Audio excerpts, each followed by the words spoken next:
Kitchen में होने वाले छोटे बड़े काम सारा दिन के अगर काउंट करें ना तो बहुत मुश्किल हो जाएगा। आज एक काम करो तो कल दूसरा तैयार। बट ये सब वो काम होते हैं जिनको रूटीन में किए बिना गुजारा भी नहीं होता। लेकिन अगर टाइम से और थोड़े तरीके से कर लिए जाएं तो बिलीव मी लाइफ काफ़ी इजी हो जाती है। सो लेट्स सी आज मैं अपनी कौन सी हैबिट्स आपके साथ शेयर कर रही हूँ। सम वर्ड्स अगर आपके लिए यूजफुल हुई तो कमेंट में ज़रूर बताइएगा। अस्सलाम वालेकुम everyone, welcome to Aiza home maker. I hope you all are good. I am also fine, अल्हम्दुलिल्लाह। तो देखिए, डेली बनने वाली चाय और इसकी पत्ती को डिस्कार्ड करना ये एक छोटा और एक अटेंशन सिटिंग काम है। तो इसको मैं क्या करती हूँ, सिंक में मैं इसको बिल्कुल भी डिस्कार्ड नहीं करती हूँ। थोड़ा सा इसमें पानी और ऐड करके और इसको मैं डायरेक्टली स्टेनर में डाल लेती हूँ।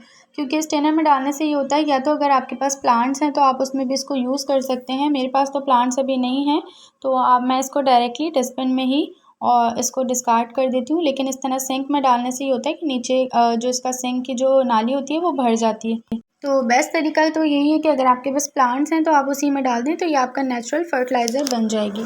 मैं इसे फ़िलहाल जो है वो डिस्कार्ड कर देती हूँ, वो बेस्ट है। तो चलते हैं अपनी नेक्स्ट हैबिट की तरफ। जब भी मैं खाना गर्म करती हूँ ना, तो कभी भी हम जो भी प्लेट में निकालते हैं, राइस हो या कोई भी आपकी चीज़ हो, तो हम डायरेक्टली ओवन में बिल्कुल भी ना रखें। क्योंकि उससे क्या होता है कि जब भी हम उसमें रखते हैं ना, तो फिर उसके ऊपर पूरा हमारा माइक्रोवेव में जितनी भी छींटें वगैरह निकलती हैं वो ख़राब हो जाता है। तो उसके ऊपर मैं कवर किए बगैर कभी भी इसको गर्म नहीं करती हूँ। तो इस तरह से आप इसको कवर करके रखें और उसके बाद जब आप गर्म करेंगे ना, तो इसके हीट अप से बहुत ही जल्दी भी आपका जो भी खाना है वो जल्दी गर्म भी हो जाएगा और आपका बिल्कुल भी इधर उधर छींटे नहीं जाएंगी और ना ही आपका माइक्रोवेव भी ख़राब होगा। तो ये बहुत ही ज़बरदस्त तरीका है, ज़रूर आप लोग भी इसे फॉलो कीजिएगा, आपको बहुत फ़ायदा होगा। आते हैं नेक्स्ट हैबिट की तरफ। ये देख सकते हैं इस तरह की जो भी शीशे की या फिर प्लास्टिक के जो हमारे पास इस तरह के जग होते हैं ना, तो इनके ऊपर सुनपन हो जाता है, बहुत ही ज़्यादा ये ऐसे हो जाते हैं, मध्यम मध्यम से हो जाते हैं। तो इसको हम किस तरह से साफ़ सुथरा से चमकदार रख सकते हैं। तो जब भी मैं क्या करती हूँ, मेरे पास अगर केचप की कोई भी इस तरह की बॉटल्स खाली होती हैं ना, तो इनका ये बिल्कुल लास्ट में जो होती है ना, तो ये निकलती नहीं है, बहुत मुश्किलों से ये इतना हम काफ़ी इसको उल्टा करके रख देते हैं, फिर भी जो है ये थोड़ी बहुत ही बाहर आती है, उसके बाद बिल्कुल नहीं निकलती।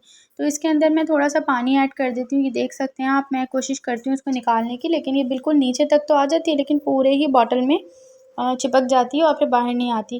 तो जितनी निकल जाती है उतनी मैं लास्ट में निकालने के बाद क्या करती हूँ, इसके अंदर थोड़ा-सा पानी ऐड करके इसको अच्छी तरह से इसके ऊपर ही लगा के इससे साफ़ कर लेती हूँ। क्योंकि केचप से जो इस तरह की शीशे वाली जो हमारी चीज़ें होती हैं या फिर इस तरह के जो प्लास्टिक के हमारे जग होते हैं, ग्लास होते हैं, इनको आप जब केचप से वॉश करते हैं ना, तो ये बहुत ही चमकदार हो जाती हैं। इसकी जितनी भी शाइनिंग वगैरह होती है ना, वो सब जो ख़त्म हुई हुई होती है वो वापस आ जाती है।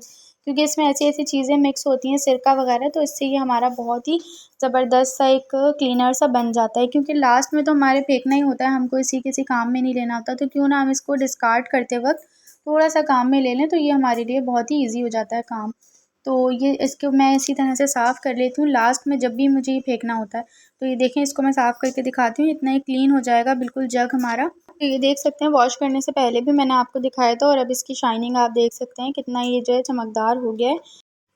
जब भी हमने अपना अंडे वगैरह लेकर आते हैं ना, तो इसको फिर मैं क्या करती हूँ, मैं इसको कभी भी ऐसे ही फ्रिज में नहीं रख देती। इसको मैं स्टेनर में डालती हूँ सबसे पहले और डालने के बाद इसको मैं वॉश करती हूँ। क्योंकि इसके ऊपर ये देख सकते हैं आप, इस तरह की जो है कहीं पर चीज़ें लगी हुई होती हैं, कुछ ना कुछ गंदगी लगी हुई होती है। तो इसको मैं ऐसे ही कभी भी फ्रिज में नहीं रखती हूँ, इसको मैं हमेशा पहले जो है इसको वॉश करती हूँ। तो किसी भी स्टेनर के अंदर आप बड़े से स्टेनर में डालें और उसके बाद इसको पहले वॉश किया करें हमेशा। उसके बाद फिर आप इसको अपने फ्रिज में रखें, जहाँ पर भी आप रखना चाहें, अपनी ट्रे वगैरह में लगा के और फिर आप रख दिया करें। तो फिर जब भी हम कोई चीज़ बना रहे होते हैं ना, जैसे अभी हम कभी अंडे वगैरह बना रहे होते हैं, तो उसी हाथ से फिर हम अंडे भी तोड़ते हैं, उन्हीं हाथों से हम ब्रेड को भी सेक रहे होते हैं। अंडे की वजह से हमारे हाथ ख़राब नहीं होते, हमारे अंडे साफ़ सुथरे धुले हुए होते हैं, तो हम आराम से खा सकते हैं खाना। अच्छा, तो जब भी मैं बर्तन वॉश करती हूँ ना, तो यहाँ देखें बर्तन पड़े हुए होते हैं। जब भी बर्तन धोते हैं तो सारा हमारा पानी जो है वो पेट की तरफ आ रहा होता है और हमारे कपड़े भी गंदे हो जाते हैं। तो इस तरह से कोई भी नैपकिन वगैरह लगा लेती हूँ मैं, या फिर कोई किचन टॉवल आप इस तरह से लगा के और फिर आप बर्तन धोएंगे ना, तो बिल्कुल भी आपके पेट के ऊपर पानी नहीं आएगा और कपड़े भी हमारे गंदे नहीं होंगे। तो ये भी एक ज़बरदस्त सी हैबिट है, ज़रूर ट्राई किया करें। अच्छा, आजकल जो गार्बेज बैग्स होते हैं वो काफ़ी ज़्यादा एक्सपेंसिव मिलते हैं और हमें डेली के यूज़ में चाहिए होते हैं। तो उसके लिए मैं क्या बेस्ट करती हूँ कि ये पॉली बैग्स जो आते हैं ना, डेली में हम कोई भी ग्रॉसरी वगैरह करते हैं उसके पॉली बैग्स होते हैं, तो इसके अंदर मैं लाज़मी बिन में लगा देती हूँ। तो ये इजीली मैं इसको डेली के डेली डिस्कार्ड कर देती हूँ। तो ये हमारा जितना भी गार्बेज होता है वो इसके अंदर ही रहता है और फिर ये पॉली बैग्स हमारे यूज़ में आ जाते हैं। बिल्कुल भी हमें ज़रूरत नहीं पड़ती है गार्बेज बैग्स लाने की बाहर से, और वो बहुत ही एक्सपेंसिव भी पड़ते हैं। तो मनी सेविंग के लिए ज़रूर इस टिप को ट्राई कीजिएगा।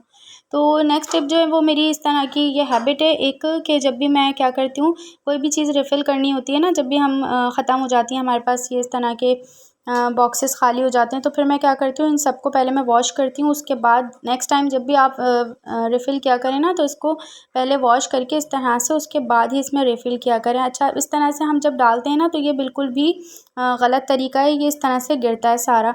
तो इसके लिए मैं आपको एक ज़बरदस्त एक तरीका बताती हूँ। पहले मैंने अपनी वीडियोज़ में बनाना सिखाया हुआ है ये आपको। इस तरह की बॉटल का ना भी आपको बनाना आता हो ना, तो फिर आप क्या करें, कोई भी फ़नल यूज़ कर लिया करें, वो भी बहुत ही ईज़ी रहता है। फ़नल के ज़रिए जब आप इसको डालेंगे ना, तो ये बिल्कुल भी गिरेंगे नहीं। तो ये तो मैं बाउल से डाल रही थी तो बिल्कुल भी नहीं जा रहा था, लेकिन देखिए जब मैंने ग्लास में डाला तो ये कितना ईज़ी होके चला गया। तो ये हैबिट जो है बहुत ही आपके काम की हैं। इस तरह से जो लड़कियाँ न्यू किचन में आई हुई होती हैं ना, और उनको कुछ भी नहीं आ रहा होता है, तो इस तरह के हैबिट्स वो ज़रूर फ़ॉलो करें। उनके ससुरालों में भी बहुत काम आएँगी ये सारी चीज़ें, क्योंकि इन बातों पर लड़ाई झगड़े बहुत ही ज़्यादा हो जाते हैं कि कोई इस तरह के ढंग के काम नहीं करने आ रहे होते ना, तो बड़ी प्रॉब्लम्स होती हैं बाद में। तो ये चीज़ें आप लोगों ने ज़रूर फ़ॉलो करनी है। तो इस तरह से देखें, ये मेरी रिफ़िल कर दी है मैंने, और इसके बाद कभी भी अपने काउंटर टॉप को इस तरह से छोड़कर ना सोया करें। हमेशा सोने के टाइम पर अपने काउंटर टॉप को बिल्कुल क्लीन कर लिया करें, क्योंकि इस पे थोड़ी बहुत भी शुगर वगैरह कुछ भी गिरी हुई होती है ना, तो फिर उससे कीड़े हमारे ज़्यादा से ज़्यादा हो जाते हैं। तो इससे बेहतर है कि आप रात में लाज़मी अपने काउंटर टॉप को क्लीन करके सोया करें। और सबसे लास्ट और सबसे मोस्ट इम्पॉर्टेंट जो टिप है मेरी, हैबिट कह लें या टिप कह लें, तो ये मैं 2-4 दिन के अंदर बीच में लाज़मी ये काम करती हूँ।